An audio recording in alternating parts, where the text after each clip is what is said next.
People took to the streets in France and Spain Wednesday night in a show of support for journalists killed by gunmen in a brutal attack on the French satirical publication Charlie Hebdo earlier in the day. The paper had lampooned the Muslim prophet Mohammed.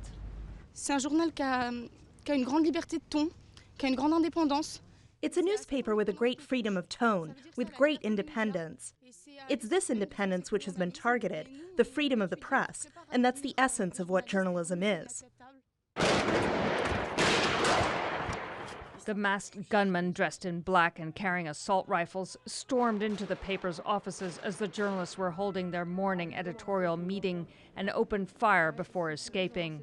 Survivors said the gunmen shouted that the Prophet Muhammad had been avenged.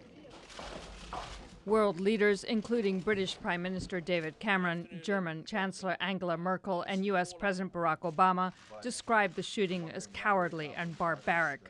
The values that we share with the French people, a belief, a universal belief in freedom of expression, is something that can't be silenced because of the senseless violence of the few. The publication had come under attack before, when it was firebombed in 2011 for lampooning the Prophet Muhammad. Wednesday's assault was one of the worst terrorist attacks in Europe in recent years. U.S. Secretary of State John Kerry described the killings as part of a larger confrontation between civilization and those against freedom and the civilized world.